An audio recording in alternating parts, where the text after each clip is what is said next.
Little Sisters, it's called a bookstore, but it's obviously so much more than a bookstore. It was just a general thing where you have a gay business, and now it's just like, okay, you have a business, that's fine. It's just a business. Exactly.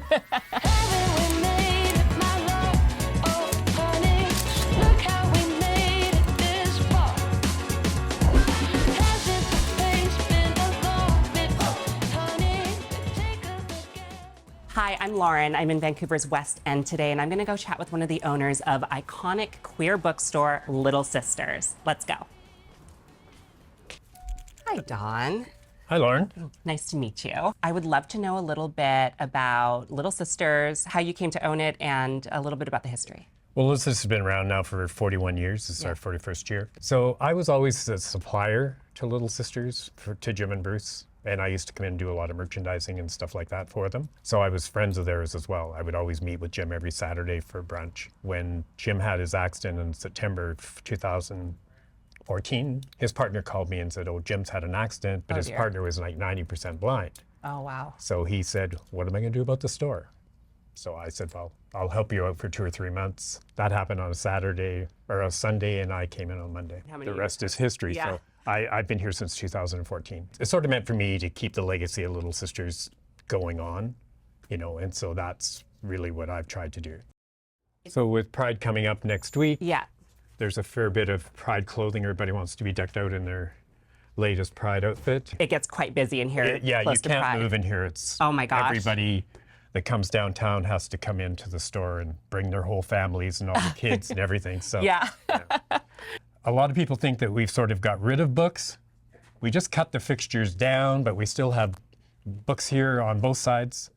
So there is a whole section in nonfiction, queer fiction, and we do some children's books as well. Yeah, I saw that. I think that's so great. Like, especially, you know, as a trans person, seeing celebrating gender diversity as a child is so cool to me. How important is Little Sisters to the local community, would you say?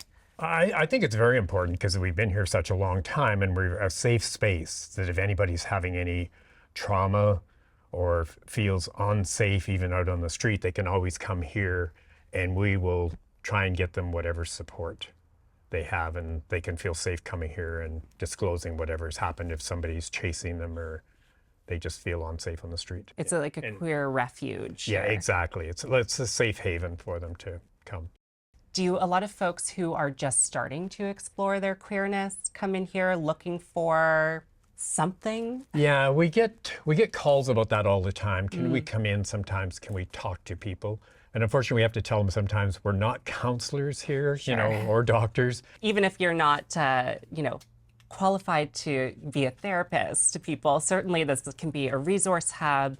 It can be a place where people can start exploring different aspects of their sexuality. Exactly, because we get a lot of youngsters coming in now, particularly with binders. They're transitioning, and you know, we're one of the few places in Vancouver that sell them, and they're not judged. You know, so we let them try them on, and they explain, you know, how to take care of them. And a lot of parents bring their kids in here.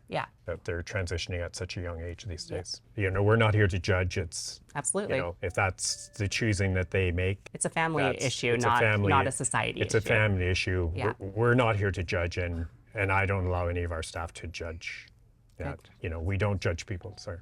Years ago, from 1994 to 2004, there was this huge customs fight where customs was seizing all kinds of materials. So they were pulling pages out of books and magazines and stuff like that and saying these shouldn't be in circulation at all. So Little Sisters, with Janine at that time, who was the manager, she was very good at getting moral support from people and fundraising and stuff like that to launch this big court battle. And in the end, they did win. They basically felt it was material that should not be out in the mainstream. Got it. That's really where it came more of a thing as being gay material, gay and lesbian material.